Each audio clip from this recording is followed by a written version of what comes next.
It's Wednesday, September 5th, 2018. My name is Ashton Ellett, here with another installment of the Two-Party Georgia Oral History Project, sponsored by the Richard B. Russell Library at the University of Georgia. Joining me today is Ms. Teresa Tomlinson, who is mayor of the city of Columbus, elected the 69th mayor of Columbus in 2010, becoming the city's first female mayor. She was reelected to a second term in May 2014. Prior to that, she earned her undergraduate degree from Sweetbriar College in Virginia and her JD from Emory University Law School in Atlanta. She practiced law for 16 years at the firm of Pope, McGlamry, Kilpatrick, Morrison, and Norwood, eventually making partner. From 2006 to 2010, Mayor Tomlinson was the executive director of Midtown Incorporated, a nonprofit community renewal organization based here in Columbus. She's also been named one of Georgia Trend magazine's 100 most influential Georgians, I believe 6 times. Thank you so much today for taking some time out this afternoon to talk history and politics with the Russell Library.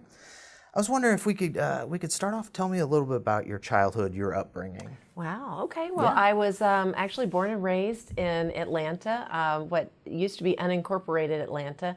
Now is Brookhaven, I believe by default, just because they cut it up into Chamblee and to Dunwoody, and then the little piece where I was brought up was left, and that became Brookhaven. But basically that area between Ashford, Dunwoody, and Chamblee, Dunwoody. So went to the local public schools there through Chamblee High School, which was very, very diverse high school. At that time, we were one of the few recipients across the nation of the Vietnam refugees. Because of President Carter and all of his work, of course, Chamblee was chosen. And of course, even back in that day, Chamblee had a very strong Hispanic community, very proud Hispanic community. And we were one of the long-lived DeKalb County minority to majority busing schools as well. So it was really a melting pot, a very, very large high school, wonderful high school experience. And I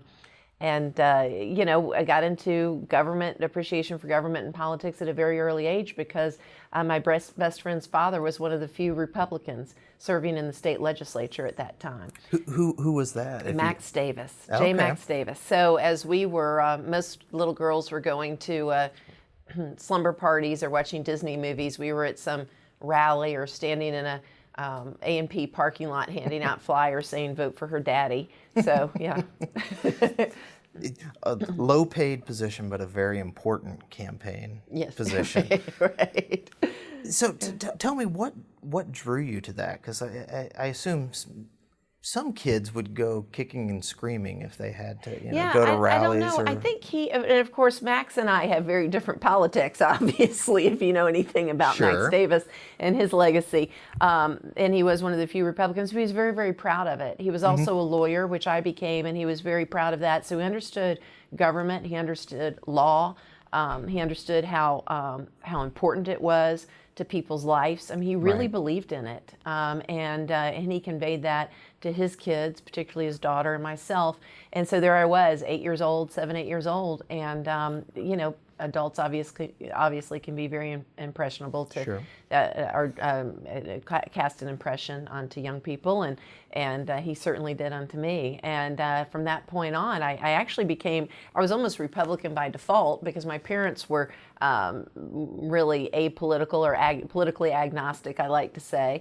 Growing up, they voted, but who knows? I don't ever remember there being a yard sign in the yard or anything like that. But actually, was the 3-term Republican chair of the college Republicans at my alma mater, and worked for Senator John Warner actually as a volunteer on Capitol Hill, and also was actually on the payroll of Reagan Bush 1984, and I was paid to be Youth for Reagan. Youth for Reagan in 84. I was the only female. I think there were 11, maybe 12 of us, and I was the only female Youth for Reagan. They used to send us out with Bob Dole and, and make them look young, and energetic. So, but it was a great gig. So what took you from Chamblee to Sweetbriar? Was that a legacy thing? No, or did you I had never heard of it, never been to Virginia. Nobody in my family had ever heard of it. And actually actually, here comes Max in again, frankly, just only because you asked the question, did I connect that dot? I actually had been planning on going to either the University of Georgia and majoring in journalism because I've been very involved in my Grady school newspaper and so forth. And then I was also looking at going to Georgia Tech and being a chemical engineer because they had sort of separated us as young students at Chambly and put certain people who scored certain aptitude tests into chemistry, advanced chemistry, calculus, physics, that kind of thing. And that had been my track, if you will. And so most people that were in that track made a beeline straight to Georgia Tech, and a lot of them did chemical engineering. I received a postcard in the mail, probably as a result of signing up for the SATs from Sweetbriar College, and on the front was the most beautiful picture I'd ever seen. And on the back was something to the effect of where we build strong, confident women. And I thought, there's a place that does that. Never heard of it, never considered a women's college, knew nothing of private schools or colleges whatsoever. And then a little bit later, a couple of days later, that was sitting on the kitchen counter. Max came over to visit my parents. I was doing a little bit of legal work for them, who knows what. And he saw it on the counter and said, who's looking at Sweetbriar College? That's an incredible college. And again, it just impressed me that an attorney thought that that was a great college. And so that's where I went. Okay. Yeah. So you go up, government and economics, like you mentioned before the interview started. Not chemical engineering. No, not chemical engineering. That actually happened because they had just started advanced placement. So they gave these tests. Well, of course, if you've been a kid who's been doing nothing but being fed math and science for all these years, I did well. And so I placed out of all the math and science. I only had to take one little lab. And I thought, well, while I'm doing nothing in my freshman year, I'll take all this other stuff. There you go. And boy, I fell in love with history and government and economics and literature and all these things. I was like a thirsty man drinking water in a desert somewhere. It was wonderful. So, how do you think? I mean, you've already mentioned how you volunteered for Senator Warner. Yeah. College Republicans. Yes. Yeah. How were you consciously preparing yourself for a life or a career in law and or politics, or was that something that just? Yeah, no, not at all. I never expected to hold elected office, by the way. I loved working on campaigns. I loved working with candidates. Right. Much later in life, I ended up in this position largely because I was trying to help find people to run for council, people to run for mayor, and I just decided I'd cut out the middleman and run myself for this one. But no, I never envisioned that, and actually came a little bit later. I had to take constitutional law as part of my government major, and when I opened the book, all I can tell you is you hear about these kids that sit down on the piano and they just play, or they pick up a foreign language and nobody remembers having taught them a foreign language, and it was just, I understood it immediately. Whatever configuration of my brain and my psyche, that fit perfectly. The law makes perfect sense to me. I get it, and that was my first inkling that I would go into law. So this is fast forwarding a little bit, sure. but Sweetbriar, like a lot of private liberal arts institutions, has been under considerable financial strains since the economic meltdown. Yes, 2008. I'm also a graduate of a liberal arts college. What do you think it says about the state of liberal arts colleges in the United States in this day and age? The role they have played, will play, and the future of that. I think liberal arts colleges were slow to reconfigure given the evolution of the economy. The demographics with sort of a shrinking middle class, lower birth rate, fewer kids, going to college and that kind of thing. And so I think they were slow to respond. There were tons of opportunities, but they had speaking generally, liberal arts colleges had a model, and by God, they were going to follow it off a cliff Sounds if familiar. need be. Yes. And so they, I think, did not retool promptly enough. And one of the things about Sweetbriar is actually a bit of a misconception that the attempted closure was due to financial distress. It actually was due to very poor projections on the part of the prior leadership. I mean, they thought the projections were wrong, were very negative, and they were correct. If they kept doing business as they had always been doing business, indeed, they would be out of business in no time. And so they basically projected a certain year trajectory where they thought they could keep the lights on. They didn't think that was a fruitful path. So I believe they felt like they were putting it out of its misery, perhaps a premature, preemptive closure to save the reputation of the college. And what's interesting to certainly those who came into leadership after, once the college was saved and we were given the great opportunity to turn the college around and have it thrive as it is today, was they got so busy looking at the bad trajectory, the bad projections, that they wasted a lot of energy, if you will, a lot of visionary potential on trying to change the projections, trying to change the outlook, coming up with a new way. So.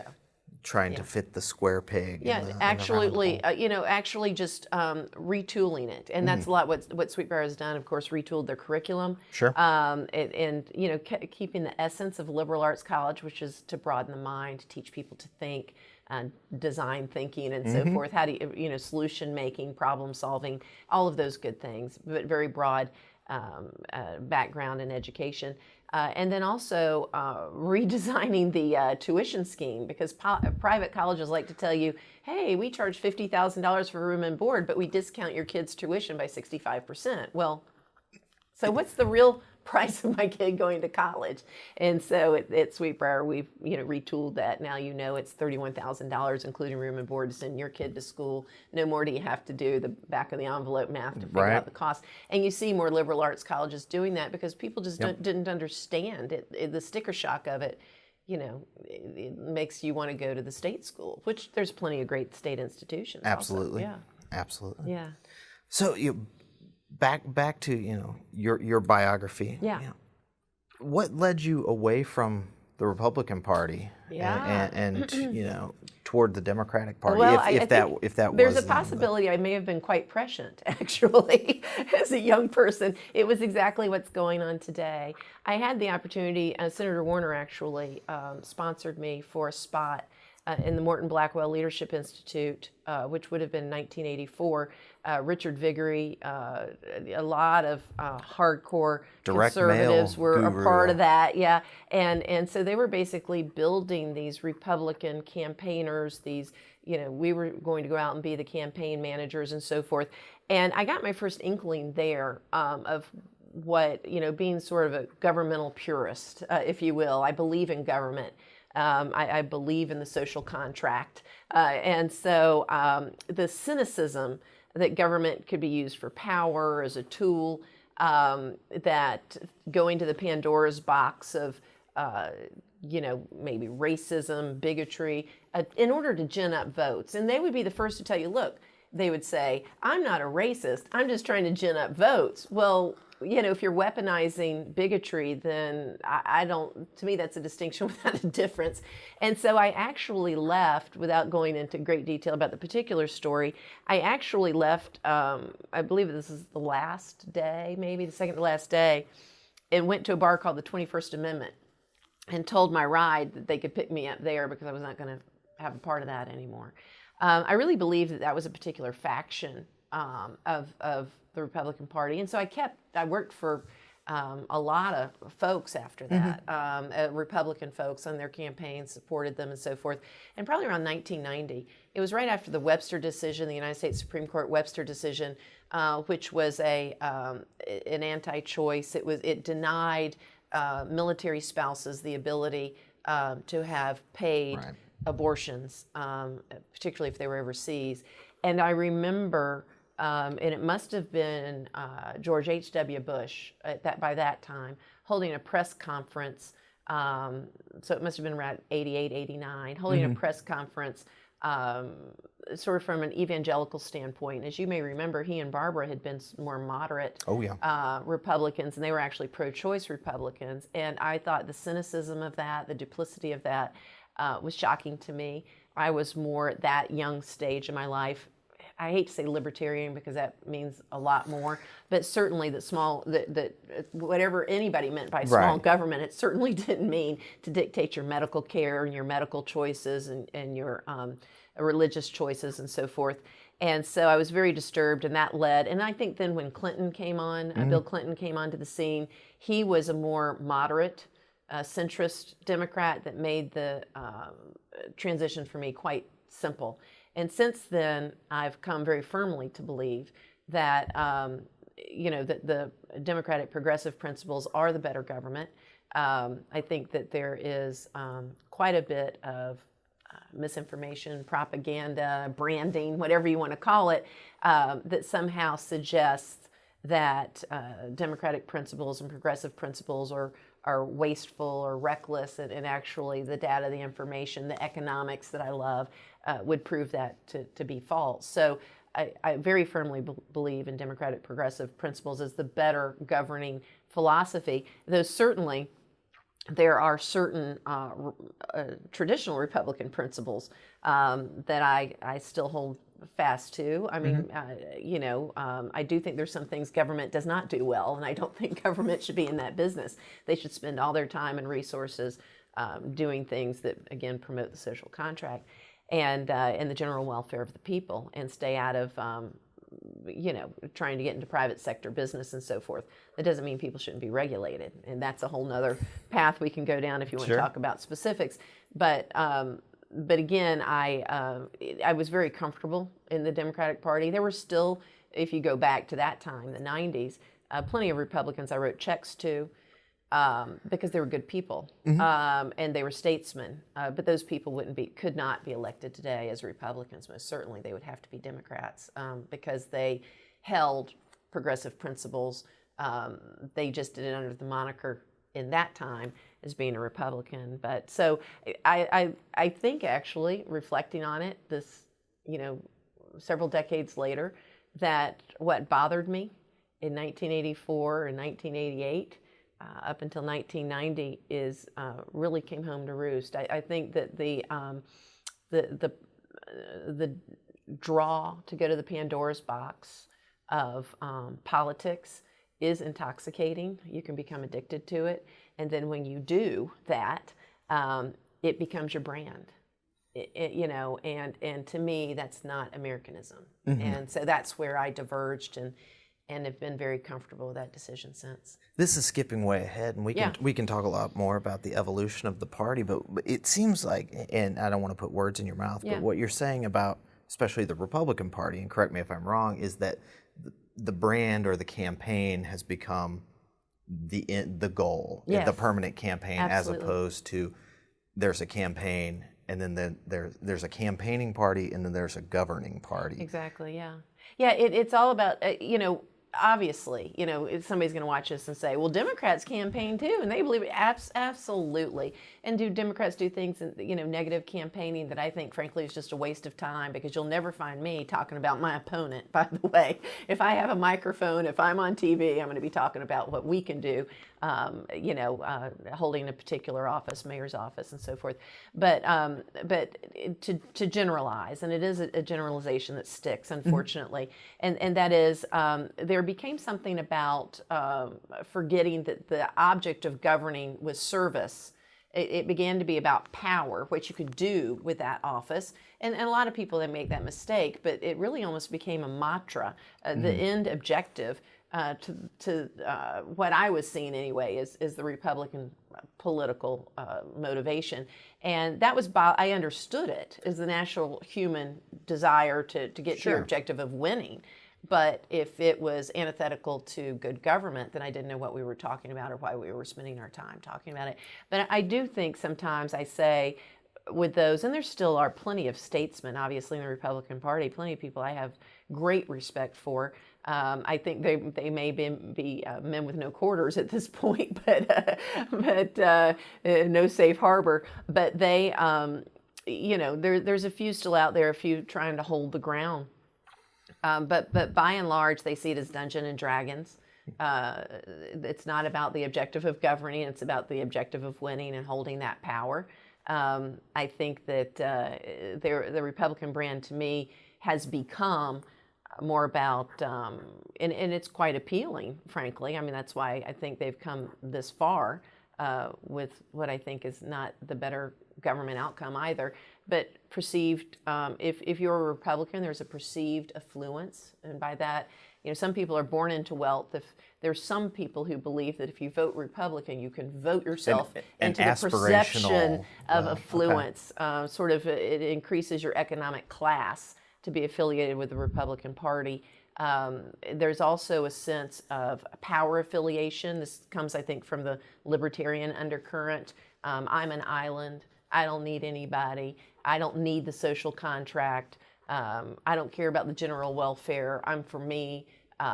You're for you, and that's the way it works the best. It's sort of a weird, butchered version of economic principles, capitalism, every man for himself kind of thing that, again, is antithetical to Americanism. There's a sort of an odd to faith fortification about it. I think that comes from the evangelical movement of the what was it called? What did Jerry Falwell call it? The moral majority. The moral majority. That's right. At that time in the 80s, when of course I was involved in Virginia politics, through college and so forth, and in D.C., that was a very big part of the movement. And so, with the branding of the Republican Party, you see this aspect of, well, if you're a Republican, then somehow you're more religious, you're more faithful. So it's you can vote your way into redemption somehow. And I think people enjoy that as part of the Republican brand, and so it has an intrigue. And then lastly, through I think just years of branding and maybe some talk radio propaganda along the way with our good friends Rush Limbaugh and now Alex Jones and some others, but is that, good Lord, if you let the Democrats in, they're going to take all our money and give it to the undeserving. And you hear people will say that flat-footed to you. I mean, they genuinely believe that that's what Democrats do, is they take your hard-earned money and they give it to undeserving people. And the fear of that is something that keeps a strong adherence to the Republican Party. And I think there's sort of great cynicism in all that. So. I'll save the next question for a little bit later. But how did you get back down to Atlanta from Sweetbriar, Virginia? Well, what brought you back to Emory? To several law schools and was fortunate enough to get in them. But Emory had accepted me, I believe, early admission or very early in the process. And of course, it was nice to be back home. And I had friends that were at Emory Medical School, and so I ended up at Emory University Law School. So 3 years in law school. What brought you to Columbus? You were not no connections to Columbus until you came? None. I was actually working at Pope McLamry. Sure. They had law offices in Atlanta and in Columbus.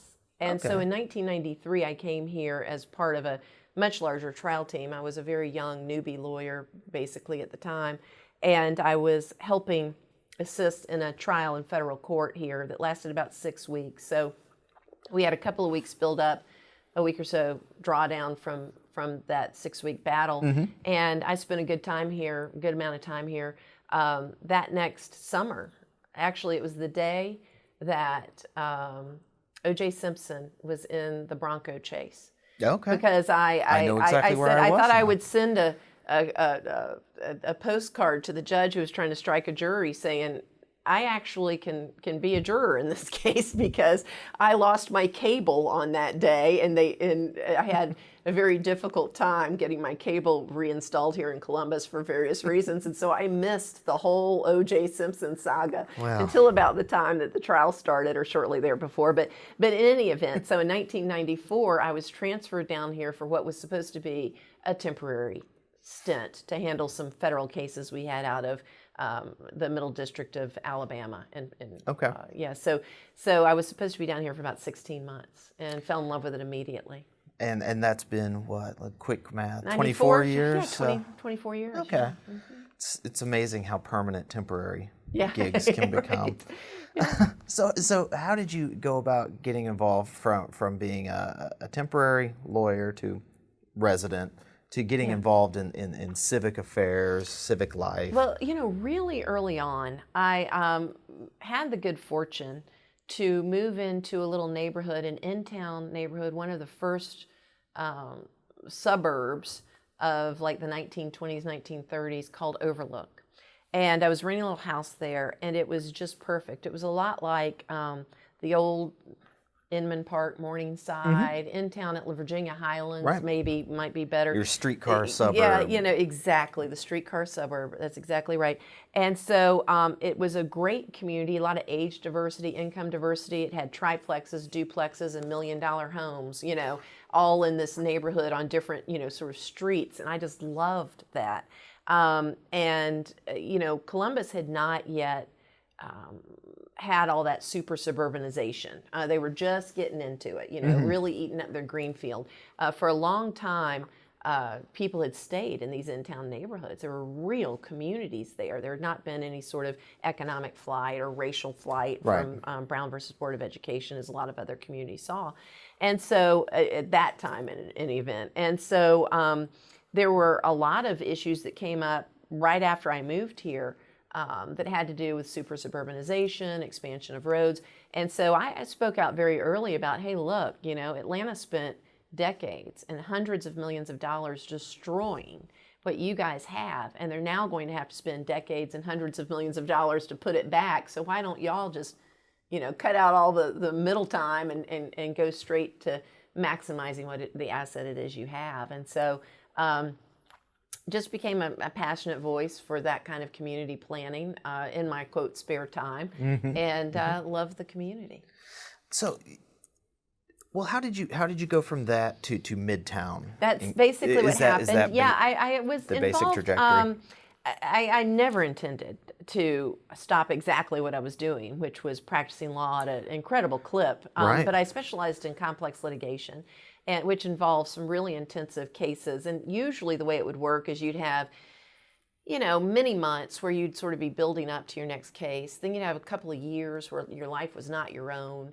Then you'd, have several months, maybe 6 months, as you were winding that case down, closing it out, and investigating the next case. So you really lived your life on either side of the cases. I had really what amounted to about 3 cases, 2 officially, but the complexity of it, I would say 3 cases that were back to back to back, unlike what we typically had in our firm. And so when I took the 3rd, I'd had a conversation with some of we were all at that time equity partners, and had a conversation with them, and it was something to the effect of, well, look, when you finish this, you can take a bit of a sabbatical. You can be the one who goes to the ABA meetings, and does kind of that outreach and more of that, and take a year, get to go to your mom's birthday, have a Thanksgiving, maybe open Christmas presents on Christmas, all that kind of radical wild stuff, wild ideas. Luxuries, and so we were planning on that, and then. Actually, some folks came to me. I was on the search committee, or planning to be on the search committee for the Midtown Inc. Inaugural executive director. We were going to do a nationwide search, and they heard through the grapevine about my sabbatical, and I was going to what I thought was our first meeting, and they said, well, we've decided we want you to do it. And I thought, well, it's nonprofit work. How hard can it be? How much time can it possibly take? So I thought I would do all those things that I was telling you about with the firm, the administrative stuff, and be the executive director, the interim executive director of Midtown Inc. And I got there and I just loved it. I mean, it was almost, I hate to say an addiction, but it was a deep passion. It was all I could do to leave the office. I'm pretty much that way anyway. I only do what I love, and since you love what you do, it's easy to stay and work long hours and that type of thing. But I loved it and felt like we had really made some progress, and it went ahead and accepted the permanent position there. So another temporary gig that became a permanent one. It is a theme. I'm seeing a trend. Yeah. So what does What is a community renewal program? Right. Okay. Well, I'm trying to think of an Atlanta example, but since one doesn't come right to, maybe like the belt, what they're doing around the belt line, I Okay. guess, but there's some gentrification issues, I think, going on there. But community renewal is basically to optimize the assets you have, stabilize the community, because there was becoming a lot of flight as Sure. the infrastructure gets a little gray and squidgy around the edges with age, as the houses get a little aged and people want something shinier and newer. As you begin to have that economic disinvestment, businesses moving to where they see the growth is, people following that hustle and bustle, then also wanting to move away from what's being perceived as an economically distressed area. Right. They want to distance those with economic mobility want to move away from something they see to be economic distress with all that brings with it, which is higher crime and usually, frankly, segregated communities. We have more people of race living, minority race living in economically distressed areas. And so our communities become economically segregated. And then by virtue of our societal situation in this country, that means that there's a lot of racial Right. segregation by economics. So it's an unhealthy, unsustainable way for a community to exist. And it was our effort to restabilize it, to reintegrate it economically and racially, to celebrate the diversity. Not gentrification, which is, again, sort of an unhealthy overreaction, to trying to bring in some, activity, economic activity, some vibrancy to a community. And so it's a real balance. And that's the beauty of it. I mean, I don't want to say anybody can, but it's easier to just bring in the tidal wave of economic renewal through creating affluence, exclusivity, things like that. And then, of course, you start pushing your folks at the lower income levels around. Again, that's not as sustainable. As soon as it starts wearing in time and quality because of age, you're going to lose those folks. And here you go with a cycle. It's much better if you can build an economically integrated, racially, age, diversity community, like I had seen in Overlook. Overlook has existed in basically the same quality from its inception to it is today because of that integration. And so that was the balance. We realized we had pockets of balance all over Midtown, and we were trying to preserve it. We were trying to be proactive about maintaining the brand and the vibrancy and the community feel. So, you're also you've mentioned preserving communities. Historic preservation has been, I think, also something you've been interested in and active in. How do you see the role of the private sector, the nonprofit sector, and government work? How do you make that all work on something that you're talking about? It's such in terms a beautiful of community partnership. renewal. It's such a beautiful partnership. I think when we were talking about politics a minute ago, one thing that's happened that's so unfortunate is somehow government has become the enemy. Government is such a necessary part of a healthful community, of a healthful economy, and so the public-private partnerships are essential to quality of life, which is essential to your economic development, which is essential to companies being able to maximize their profit and please their shareholders. And so, here in Columbus, the CEOs of these Fortune 500 companies and other major firms that we have in Columbus know that their well-being is interlocked with the cities. If we can't provide a positive quality of life, they can't recruit the folks they want. They can't maintain their headquarters here. It's troublesome if you cannot do that. And so the government's essential in that aspect of it. If the government's not functioning properly and you're not turning out the workforce that they need, then they have to go somewhere else. So government is essential to the prosperity of the private sector. And again, anyone who suggests this kind of go it alone, I'm an economic island kind of thing. I mean, well, sure, there's a lot of companies that, maybe they don't think they need the government, but it's sure better to be working in unison and in partnership than otherwise. So do you see it as government's role to strike a balance between sort of preservation and growth, or well, I think we do the smart things, growth? Yeah, I think government does the things they do well, and they should excel, and they should be experts in things such as maintaining infrastructure, maintaining economic balance, with infrastructure I include housing stock. If you're losing your character, if you're losing, and there is a balance. I mean, not everything, a community is not a museum. Right. So you just can't mothball everything. But there should be a targeted, concerted effort to understand, to catalog what you have, your assets, your housing stock resources, and determine what should be preserved and where that should be, and the pros and cons of does that otherwise limit growth or activity in this area, and make educated decisions about what will be preserved and then where your growth needs to be. So in Columbus, we have a complete housing transect. If you want to live in a historic neighborhood, I got you. If you want to live in a golf course, I got it. If you want to bring your horse and your duck with you, we got that too. So we got a little bit of everything here, and I think that's the beauty of it, and it doesn't happen by accident. You have to be thoughtful. Well, in Athens, the big thing is backyard chickens. So we're dealing with that now. You can't have chickens if you're out sort of in the panhandle, the rural residential.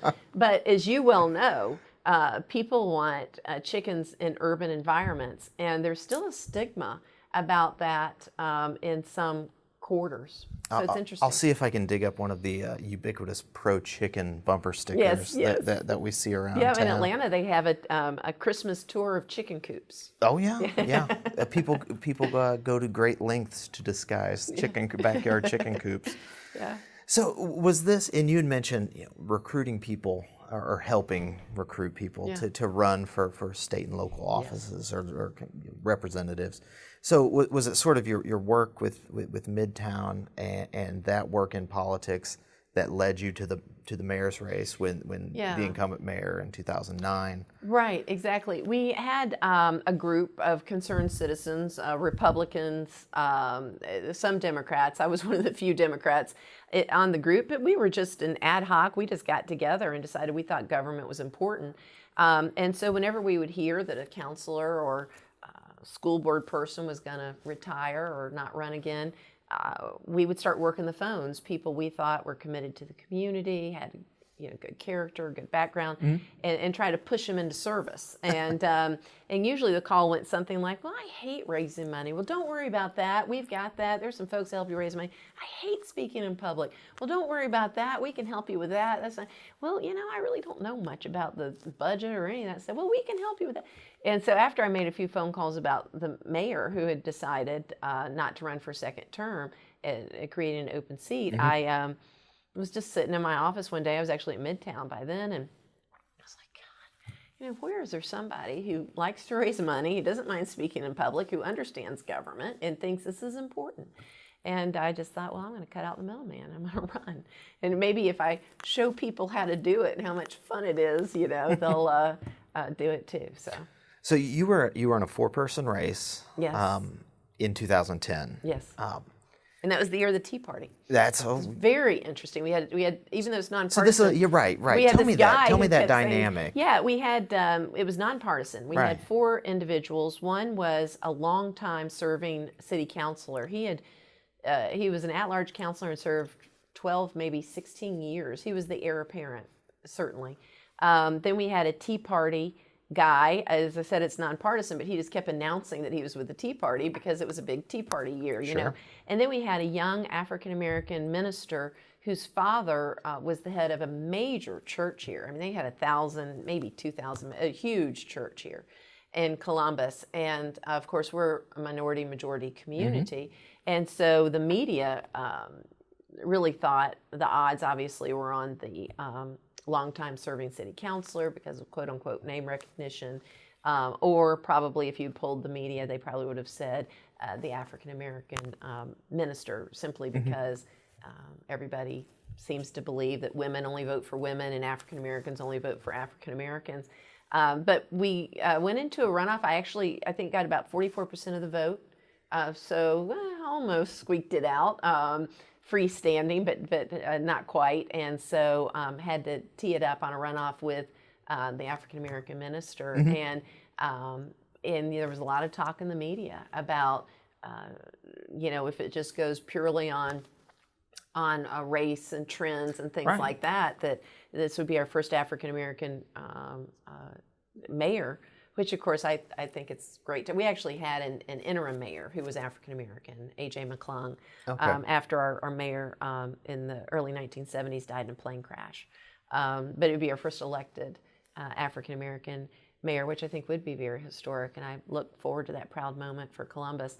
But we ended up splitting the African American vote, which I take as a great source of pride. It took a lot of work, and my husband and I both have long histories and bona fides in caring and respecting all communities, including, of course, the minority community. And I'd like to think that and the pledge I made and I think fulfilled, that everybody would have direct access to the mayor. Everybody would have the mayor's ear. I think that made a difference. Well, what was the state of the city this is 2011, so I assume the economic downturn was still being felt in a community like Columbus. Tell me the state of the city that you found. Well, Columbus is a very stable city. One, because of our form of government. You have to commend those that pulled together our mayor, city manager, council form of government. Usually you have a part-time mayor or a part-time city manager. Here the city manager reports direct to the mayor, so you have a CEO type mayor, COO, city manager, and then, of course, the part-time legislature like you have everywhere. And so it's a very stable form of government. I say that to say that by and large, Columbus was able to make most of the decisions they needed to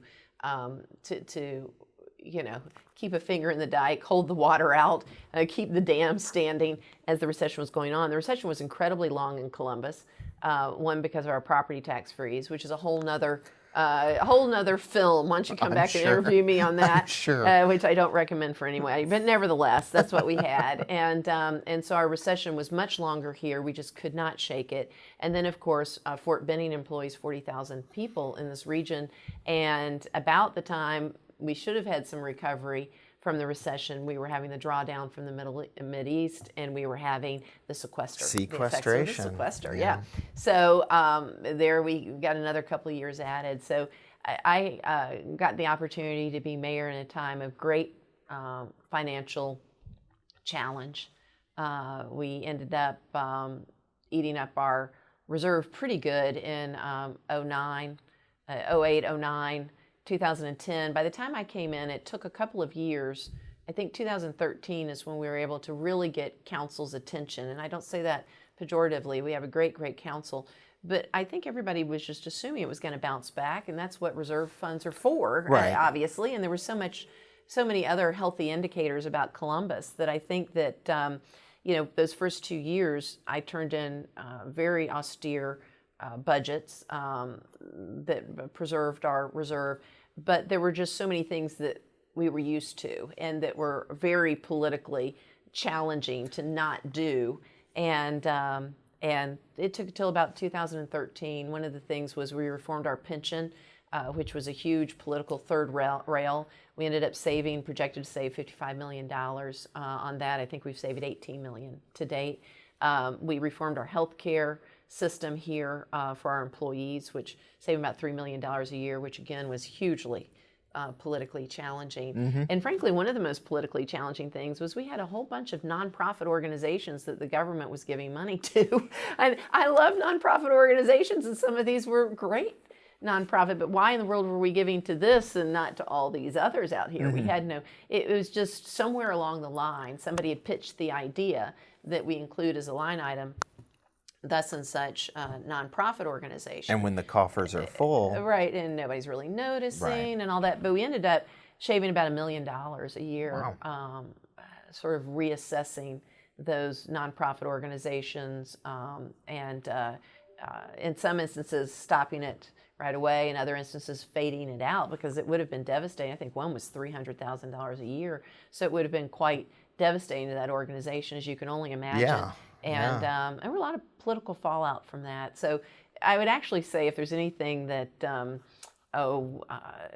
maybe you can generalize about my type of leadership or what I've had to do here, it's that I'm fairly adept at doing very controversial things. Yeah. Yeah, and there's probably a lot of people that look and say, well, thank you, Mayor Tomlinson, but I will never do it that way because it's a rocky road, obviously. Sure. But I'm very glad we did it, and I think most people will say thank you for that. And we have really gotten our budget in a situation where this city is going to be healthy as a horse for the indefinite future.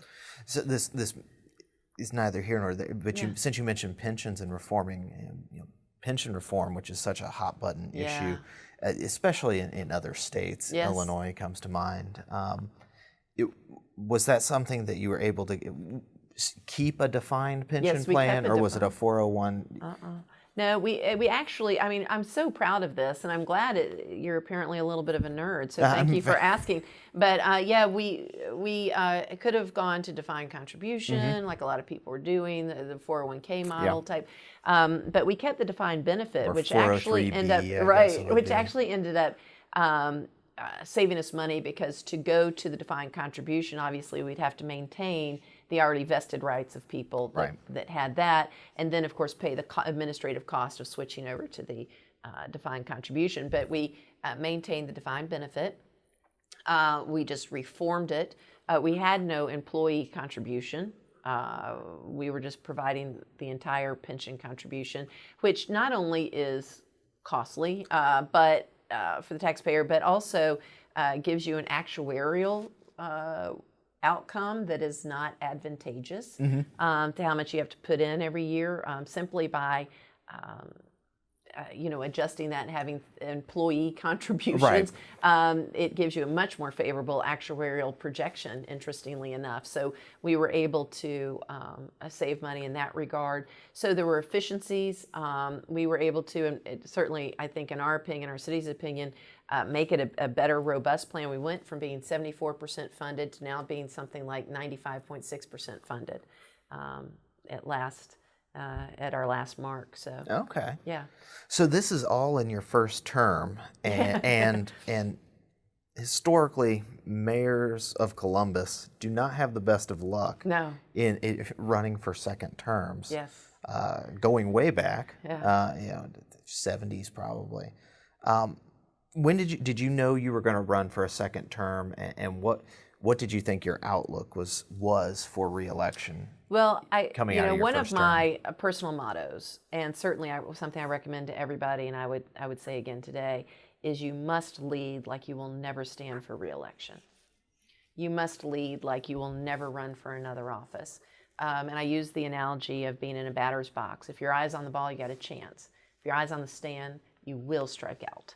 And so I have never thought, one of the reasons why I was really caught a little bit off guard, I guess now a year or so ago, when I was asked to run for statewide offices, because literally I had not thought of it.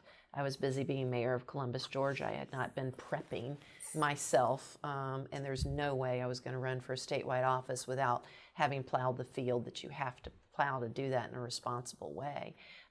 So no, I was busy being mayor of Columbus, leading like I would never stand for re-election. I was actually really proud of that first term record, and I spent a lot of time making sure that folks had direct access to their mayor. We had 44 debates in that first election in 2010, as you may know, and I took that as a desperate desire on behalf of the people to know what was going on. And so I started Let's Talk with the Mayor forums. I would go to any, the mayor would, if you wanted to have a neighborhood association meeting in your living room with your 6 neighbors, I would go. And I just wanted people to know they didn't need a political surrogate. They could email the mayor, they could Facebook the mayor. I answer all my own emails. I answer all. I can attest to that. She does. Yes, all my own Facebook messages, Facebook posts, comments, and things of that nature. At the very most, if I'm traveling, I may dictate the response to an assistant here. But people know they can get me, and I think that even when you're having to do very controversial things, even if people don't agree with you, if they trust you, that's the battle. And so I think a lot of people did agree with the leadership I provided and the outcomes. And those few that didn't thought, well, but I trust her. And she tells us what she's thinking, even if we don't like to hear it. And there's just re-election value in that. And that's sort of what I ran on. So. Well, it clearly worked. 63% of the vote in your second term, or your second election, rather. So what's consumed this term, this administration? Right. Well, a couple things. Cleaning up a little bit.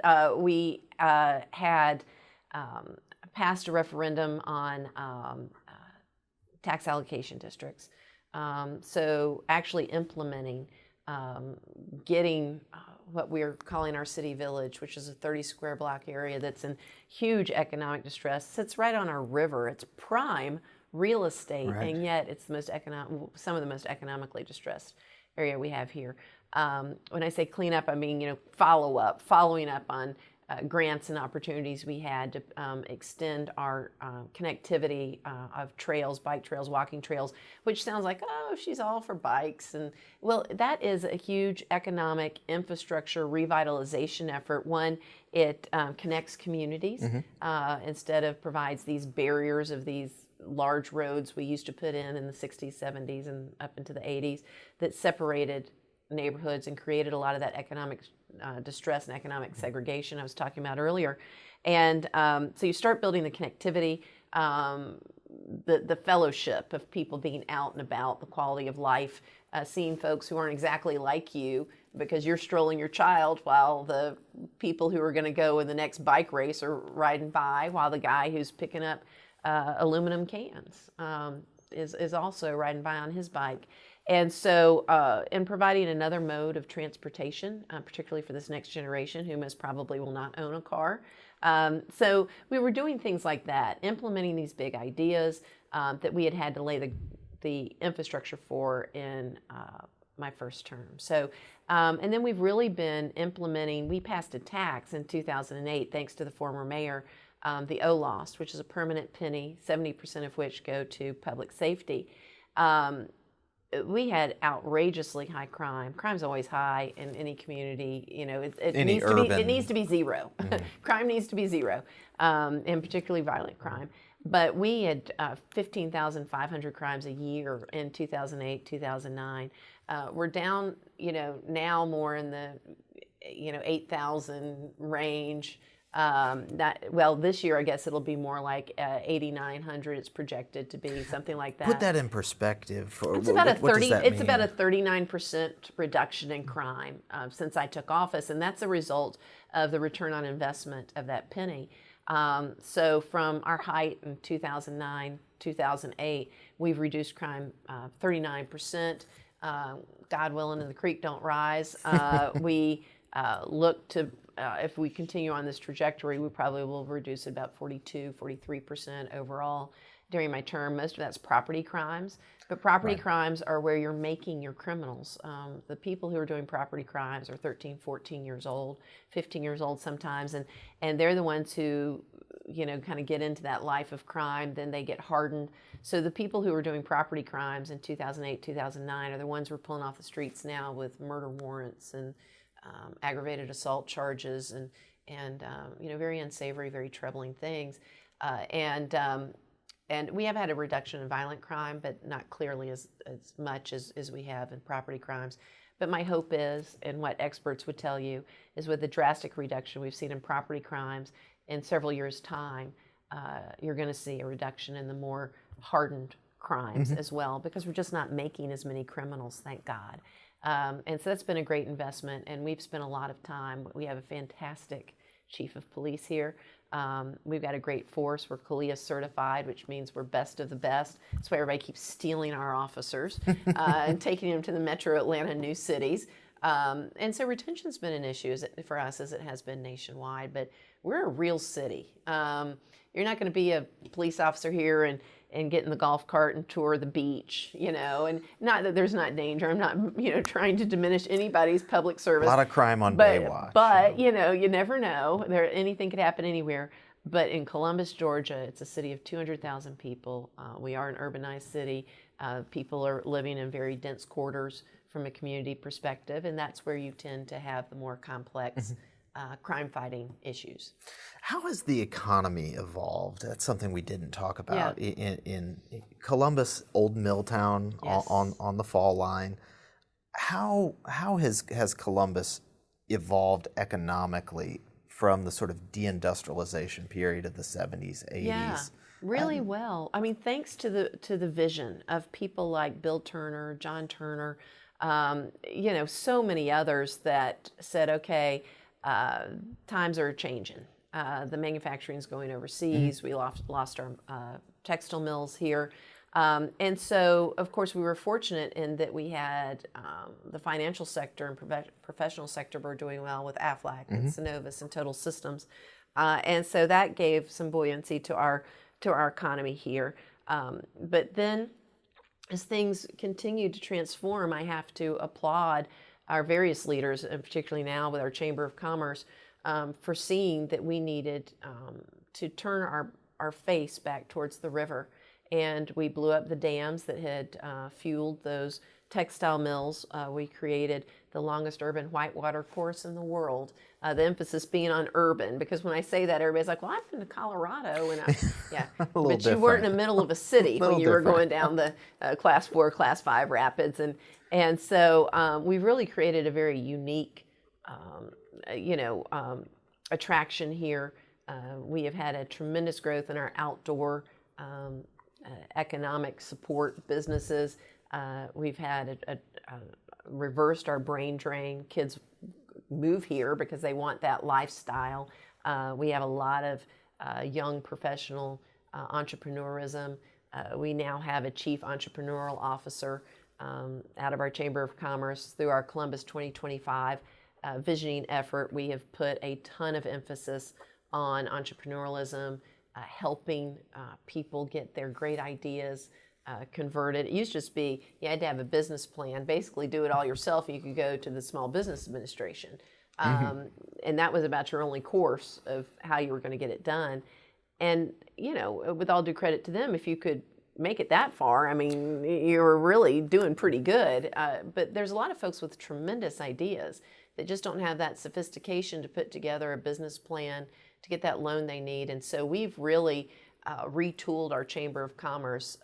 The thing I'm proudest of, and I celebrate the Chamber all the time for this, and our Development Authority, they've realized that they're not just the organization of the financiers, the banks, the employer class, if you will, that poverty is an issue. And if we're going to have high poverty, it's going to be a drain on our economic development opportunities. It's going to be a drain on our workforce capabilities. And so the Chamber saw a real opportunity to make fighting poverty a major economic development initiative. And so that's what we're doing through Columbus 2025, not just working with our educational resources and assets that we have, but also through this celebrating entrepreneurialism, because in a lot of the communities I've been talking about where there is economic distress, people are working their fingers to the bone. They actually call it that they have the hustle, right? And not the dance, but they're working a job somewhere, but they also on Saturdays and Sundays fire up 5 or 6 barbecues, grills in their backyard, and they do plates and they sell them in church parking lots or at the construction site down the road for $3.50 a pop. They don't have a business license. Their grills are not have not been examined and inspected and certified. And so we need to convert those individuals' entrepreneurialism, desire to have their own business, into something that's completely legitimate and yet still provides them, the profit motive they need to do it. I know from knocking on doors many a Saturday morning, I would knock on a door, there'd be cars up and down the street, and a child would come and answer the door, and there'd be a whole living room full of kids watching cartoons, and all the moms were in the kitchen, and one woman who was particularly adept was doing hair. And so that woman needs a license. She needs a beautician's license and a business license, and she either needs to be having a chair in somebody else's place or having her own place. But there's certain, sometimes licensing can be hard, sometimes it can be expensive. Owning your own business or being an employee is not as flexible sometimes. And so those are the things we're trying to work on, is how can we help you with what is clearly a talent, bring that more into the mainstream business environment. And we're celebrating that, and it's exciting. This is a nice segue, I think, into the next part of the discussion, which is you're a Democrat, a member of the Democratic Party of Georgia.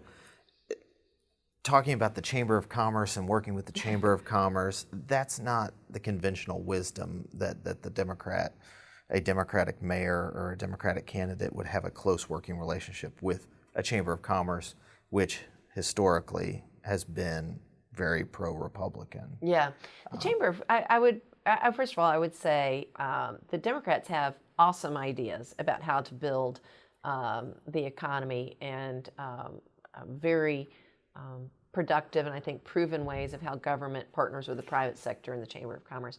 I will say there is a feeling in the Chamber of Commerce, however, that they have great brand allegiance to the Republican Party. You see that most recently with their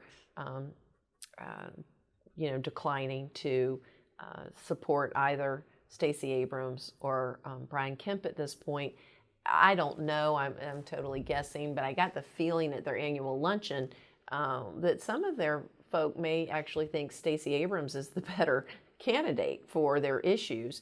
But they have such a long history, as you say, of being associated with the Republican brand and have an allegiance to all that means, that I think they're having difficulty making this transition. I would urge them, I'm glad that, if they felt there was any doubt, they took no position.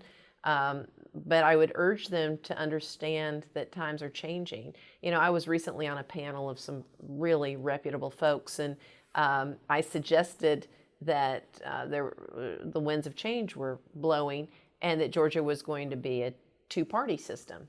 And the response was, they're like, oh, whoo, stop with all your radical leftist ideas. And I was like, so since when does being a two-party system constitute a wild leftist idea? I mean, but we've gotten so used to, and Georgia's never been that red, frankly, but we've gotten used to just saying, Georgia's a red state, Georgia's a Republican state. But Democrats ceded a lot of ground, frankly. It became something we just bought into.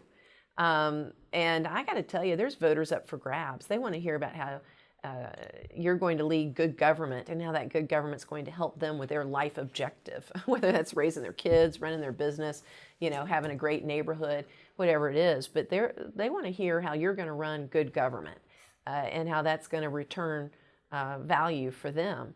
And sure, there's still folks that have brand allegiance, like the Chamber of Commerce does.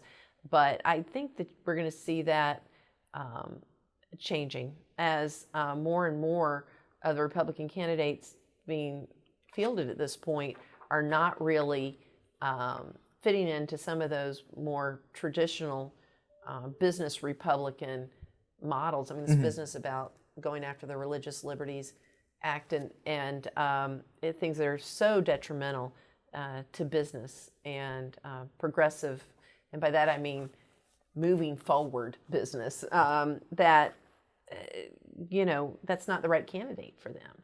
And I think you're going to see more and more people just saying that Democrat over there makes a whole lot more sense with the principles I'm used to than this Republican.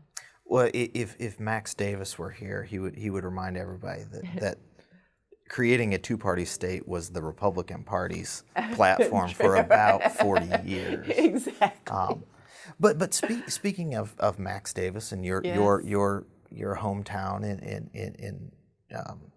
in Chamblee and Brookhaven, that was at one time the center of Republican politics in Georgia.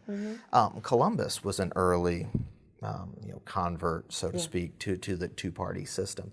And as you mentioned, that's sort of changing. If we look at 2016, DeKalb County went blue a long time ago, but Gwinnett County, Cobb County, even up into North Fulton County, where everybody thinks Fulton County, they think Democratic, no problem. But you get you get Buckhead north of the river. What do you think accounts for that? Well, I think it's just more and more integration, frankly, of ideas, of cultural ideas. And when you talk about integration, you're talking about economics, you're talking about race, as we've mentioned before, but you're just also talking about perspectives. And people have had different life paths. And so, the one thing I would say right now to my Republican friends is they really do believe it's a little more closed than it is. They believe that life in politics is a little bit more closed than it is, and they really don't have the exclusivity of thought, I think, that they've enjoyed for a while. I'm not sure they ever had it to the extent they thought, as I said, but I'm telling you now, there's a lot of different perspectives out there. And so I think what you see in some of those areas is they perhaps were more rural. They needed different kinds of government, different kinds of leadership, had perhaps different ideas about cultural values.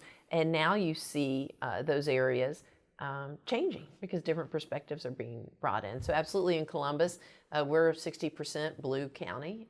We've been that way for quite some time. I mean, we went for Obama in 2008. But a lot of it has to do with the fact that we've been pre-majority, a minority-majority community, and now most certainly we are a minority-majority community, excuse me. So what do you think, you've mentioned sort of the complacency of Democrats sort of, maybe not necessarily ceding the majority, but becoming used to a Republican majority in the state. What do you think the strengths and weaknesses of the Democratic Party here in Georgia are today? Well, I would say, and it may be broader than just in Georgia, by the way, but there is certainly a segment of the Democratic Party that does not yet feel comfortable with the change that's coming, and that's not necessarily, excuse me, that's not necessarily talking about more women, more diversity. It's talking about they're so used to the Clinton centrist Democrat. Right, the sort of DLC right, and model. we've moved so far right. It's just amazing. We moved so far right. So if you're a Clinton centrist, you're a wild, crazy liberal, and anybody else is just, a socialist from Europe somewhere. and the truth of the matter is, these progressive policies of Medicaid expansion, of looking at expanding even Medicare to 55, you go down and talk with some of those farmers in South Georgia about that. They think that's a hell of an idea, excuse my French. They do. And you talk to them about some of these other things that just make good governmental sense. Now, some people, you talk with Republicans, they think you're giving away the farm on that kind of stuff. We save money. I mean, we're spending so much money now on health care that's flying out through the uninsureds and shows up in your emergency room bill and my doctor visit bill.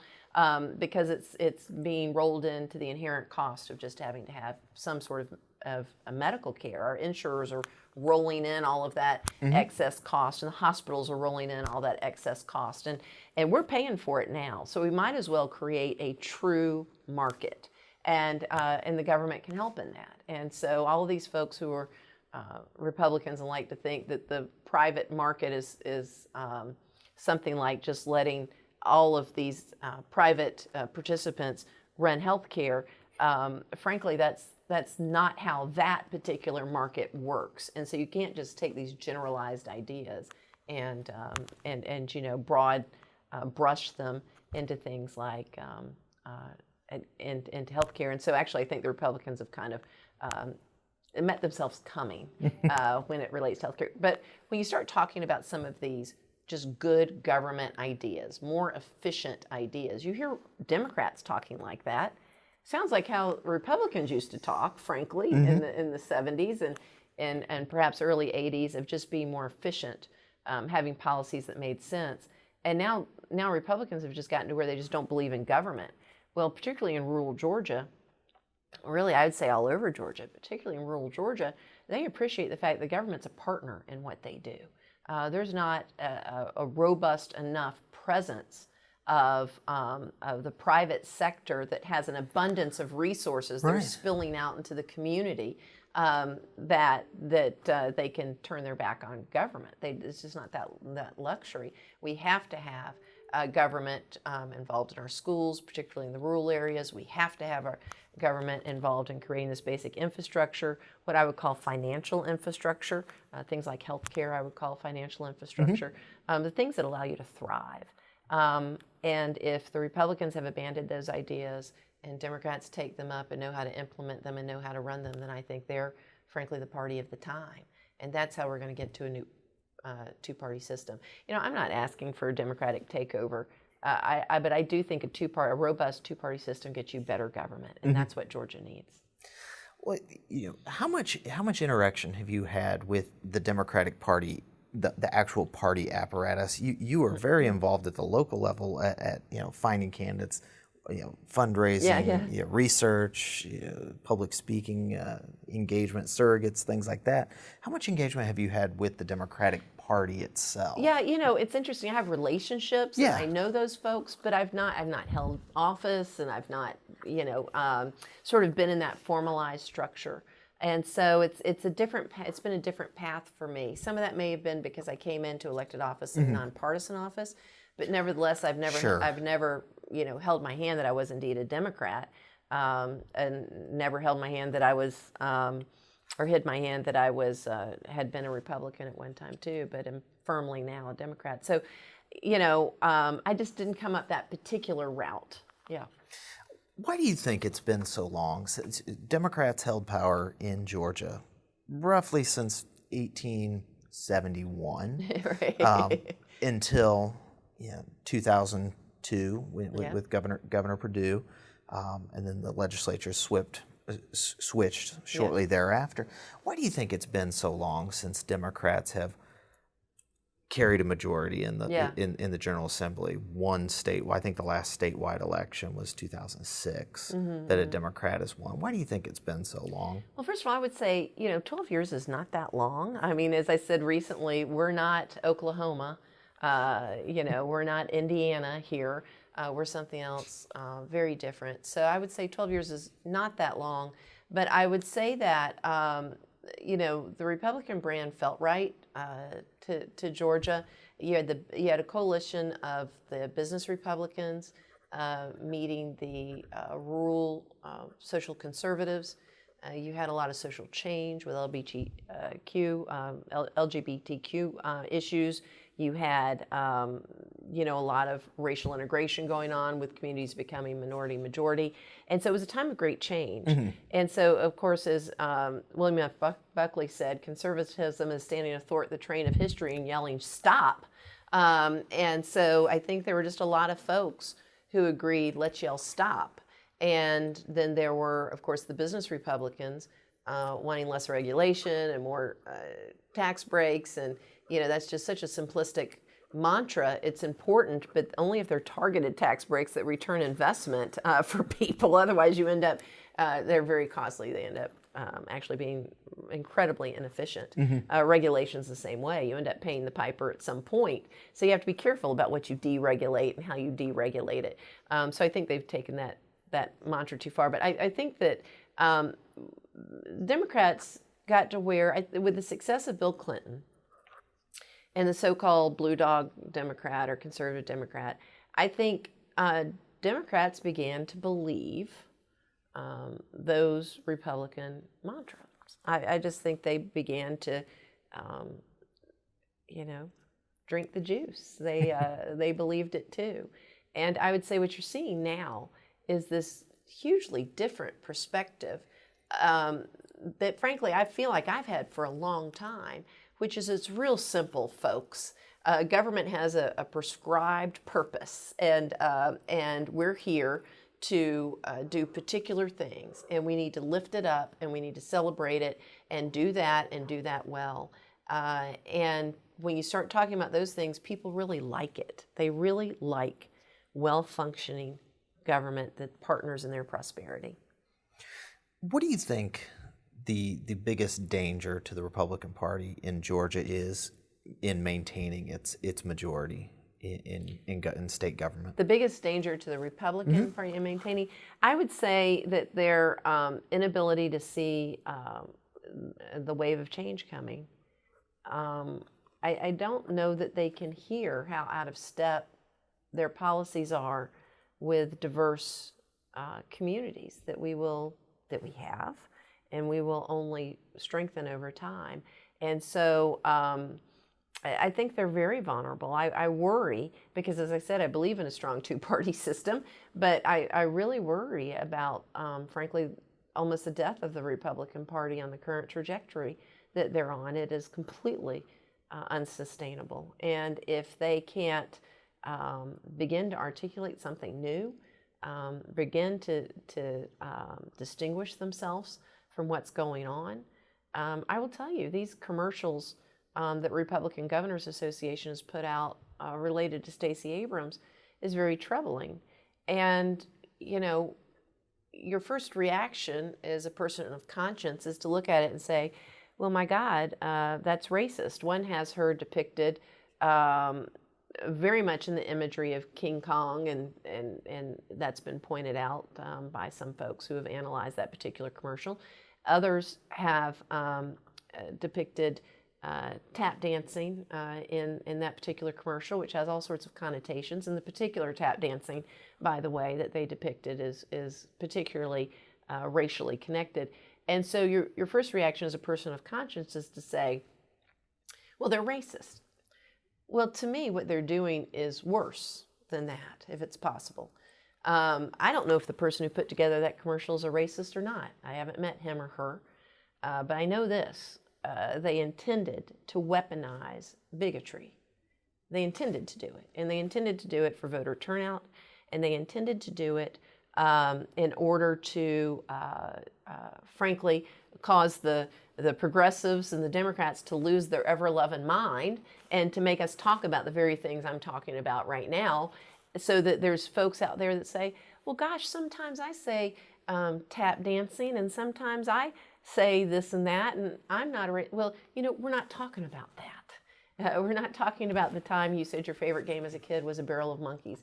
You know, unless you did that in a particular circumstance, unless you did that related to a larger context that involved race, that statement in and of itself is not racist. But I think the average person has this impression when we begin talking, as I am now, about why in the world are you weaponizing bigotry in this political context? I need to understand your motive there. When we begin to talk about that, the average person who's not involved in politics, who's not a political analyst, who doesn't market for candidates, is fearing that if you say, quote, monkey business, that somehow people are going to think you're a racist. Or if you mention tap dancing, you're going to think, oh my gosh, that person's a racist because they said tap dancing. That's not the way it works. And so what they're able to do by weaponizing these very troubling elements, frankly, of bigotry is, of course, they're able to awaken those who are racially challenged and bring them to the polls. And then they're causing concern and discomfort among sort of your average folk who aren't in the political world, who have this impression that, quote, political correctness means that this ire may be turned on you simply because you accidentally misspeak. That's not at all what we're talking about. And so I again, it goes back to what we were talking about from 1984 and 1988 and thereafter. Why in the world is the Republican Party going to the Pandora's box of bigotry like this? Why are they doing it in a weaponized fashion? It's definitely a strategic and precise tactic that they're employing, and that's troubling. And so I'm not calling those individuals racist. I'm saying it's hard to discern the difference, frankly, between whether the person who did that is or is not a racist, and whether the message that they were clearly sending is weaponizing negative racial connotations. So you see, if not a discernible trajectory, but a linkage between, as you said, this Republican Governors Association, this RGA commercial, two of them, with Congressman DeSantis down in Florida, with his comments that he made, I think, on Fox I have a hard News. time believing, again, I'm not on his campaign. Sure. And I don't know what's in the man's head or heart. But I would be interested if he's ever used, I heard somebody the other day calling him to release all the times, because he said that all the time. Well, you're a public figure, so release all the times you've said that. Where are the films of you having said that before? Where are the people saying, I hear him say that all the time? And so there is the possibility, I don't know Mr. DeSantis particularly, but there is the possibility that was something that his campaign spoke about him saying for the purpose of inciting this discussion. Because inciting the discussion actually does inflame the base. We know this from polling. It does inflame the base, the Republican base, the conservative base.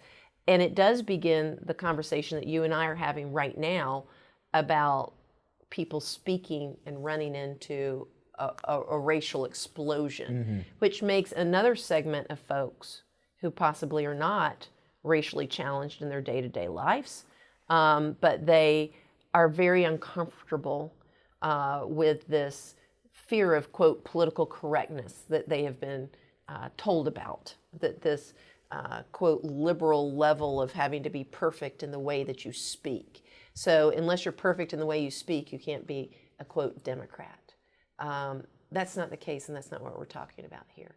And so I having been somebody that was trained in campaigns, having been somebody that was at the Richard Viguerie and Morton Blackwell workshop when Lee Atwater was at his height, this looks and smells to me like a very purposeful and targeted effort to use race in political advertising. And as troubling as it was to me in '84 and '88, it remains as troubling, frankly, more so today to me. Why are they doing this? You mentioned William F. Buckley earlier. Yes. Is there a place for the William F. Buckley conservatives in the modern Republic, as a Democrat, of course? I would say no. I would say that William F. Buckley would be very much like George Will today. Maybe not perfectly aligned, but I think close enough to say that whatever you hear coming out of George Will's mouth would probably, something very similar would have come out of William F. Buckley's mouth. I appreciated the high intellectualism of a William F. Buckley and a George Will. I also appreciate the intellectual continuity of their positions. And, whereas you could fill a room with the people who would say that the economic policies and the governmental policies of William F. Buckley and George Will, if implemented, may have inequitable ramifications, perhaps racial ramifications. There would be all sorts of people that would propose that would be the inevitable outcome. I really believe, and that's a conversation worth having, I really believe with them that they believed more in the ideology of those particular policies. So you don't hear them speaking in racial terms like that. They, I believe, thought, and perhaps wrongly so, someone, economists like me would say, that the economic market would work all that out, and so there would be racial equity through applying good policies, and the racial stuff would all work out.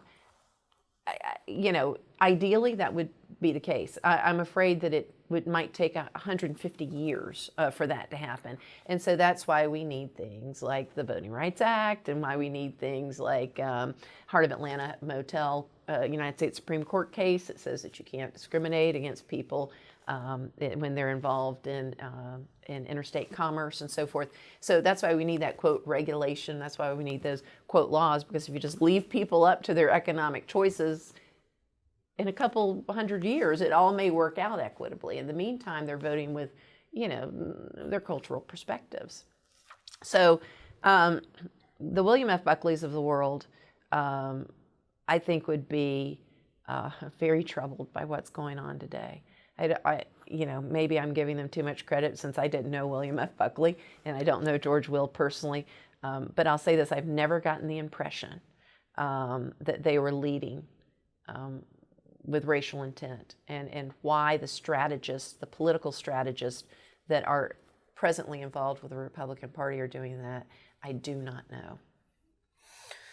We're coming up. An election, 60 days, give or take, Yeah. away. But who's counting? But in 2017, there was a special election up in Atlanta, in the 6th Congressional District. Yes. I think it was a Republican plus 12 district. But of course, Tom Price had been there. Dr. Price had been there forever. Well, I say that. He's been there since 2005, showing my age. But he had won comfortably in 2016, and then along comes John Ossoff and a special election in the spring and summer of 2017, and the Democrat only loses by about 4 points. Yeah. So that's a 10 to 14 point swing. Yeah. What accounts for that? Well, you're right. Price had a 23 point advantage in 2016. Ossoff comes and changes that. Basically, it's about a 19 point. 19 point swing there.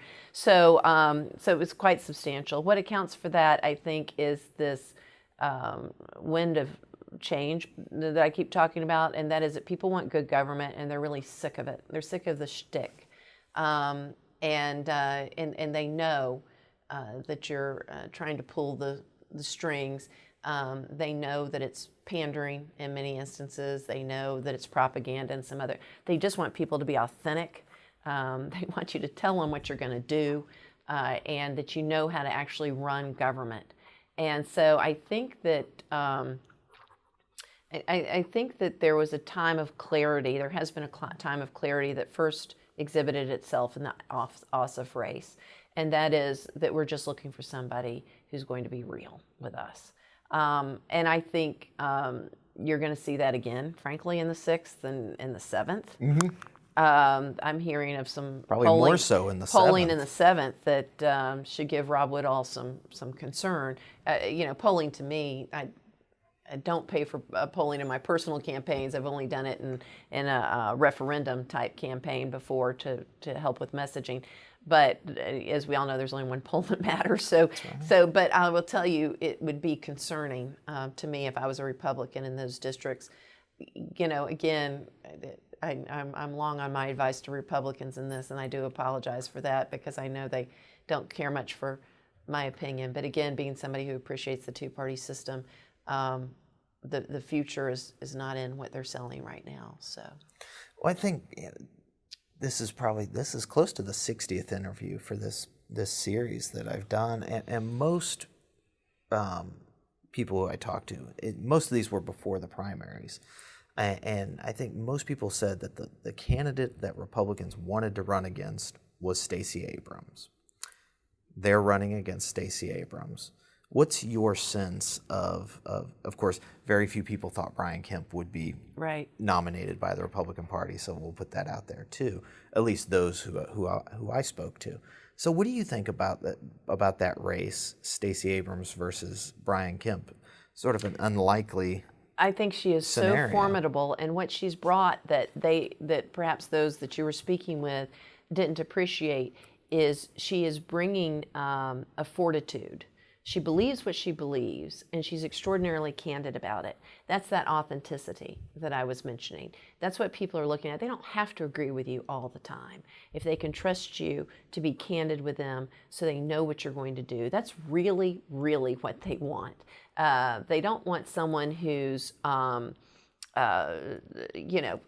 false, giving them these platitudes, political platitudes of things. They're just done with it, and so I think there's an authenticity about Stacey Abrams from the fact that she's not a traditional candidate in any sense of the word. Mm-hmm. If you sort of looked at her and how traditional candidates would be packaged, right?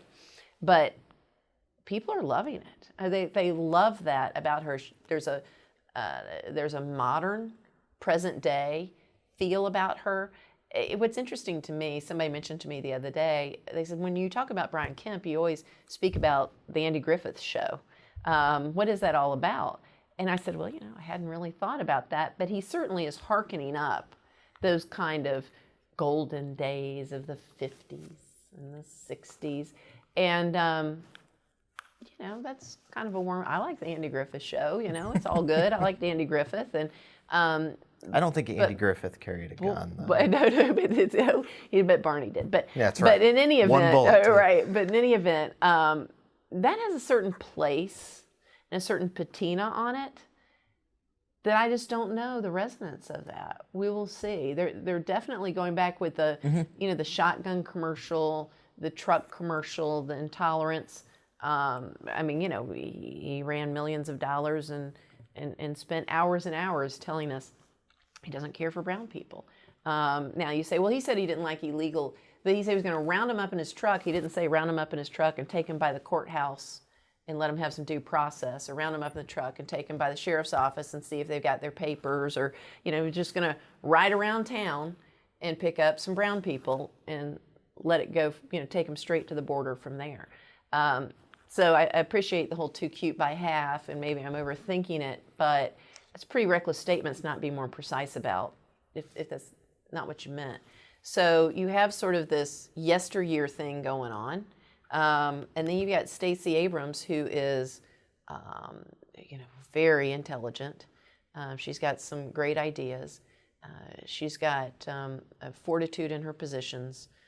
So you don't see her, she says she's a proud progressive. You don't see her, they keep trying to say she's going to tack to the center. She is what she is, right? And she's saying, this is good government, come vote for me. And that's having a resonance I don't think people thought it would. And you see Brian Kemp now bringing out his wife. I almost posted, Marty for governor, because, she's clearly a very, very appealing person in every sense of the word. And his daughter, certainly a very appealing family appearance and that. And that does speak, I think, to the character of a person, is what their family's like. So it's interesting to me he's having to run on that now because of how very clear he made his character during the primary. So I think it's going to be a very interesting race. And I will tell you, I heard somebody, a very well-placed journalist, who was speaking with the Casey Cagle campaign back many months ago. It could have even been a year ago, but quite a while ago. And they were saying that they were secretly, or in their small groups, talking about the fact that they were looking forward to getting well over 60% against Stacey Abrams, and just the competence, the hubris in all of that, and so for it to go the way it did, I think is interesting, and I would like to think there's not that same hubris, although I hear it from time to time. So, where do you come down? Blue wave in November, yes or no? I will say that is the media hype these days. Yeah, so I would say, we've got a strong Democratic ticket for the 4 constitutional offices. I would expect 2 to go Democratic. I think, could it go all 4? You bet it could go all 4. But I think we're going to have 2. If we're just laying odds here, what the heck? I think you're going to see a whole lot of those metro Atlanta areas. You're going to be flipping seats all over the place there. Now, it's all about turnout. Right. But, we're clearly Democrats can't take the majority in the House and the Senate. At this point in Georgia, I'm through no path that I can fathom anyway. But I would think you're looking at maybe flipping 12 seats, 15 seats total. So we'll see. So you can put me down for those numbers. Well, and that's the great what do we thing. get, like a hamburger, French fries, or something? Well, that's the great thing about it being these interviews being recorded is that for historic preservation purposes, we can prove how right or wrong we were at different points in time. So what's next for you, Mayor Tomlinson? Your term ends in January. Yeah. So what are the big plans? Well, going we're forward? looking. I'm most probably going to go back to the practice of law. Certainly, I love it. It's a great passion of mine. We didn't spend any time talking about that, but I was involved in some great cases, and as I say, the war stories I tell from my years of practicing law make you laugh. The war stories I tell from my years in public office, they may make you cry, some of them. But no, the truth is, they're all good war stories, but the ones from the law practice are a whole lot of fun. So I look back to getting back to something I enjoy in that regard. I will say, as you know, I've been looking at statewide office.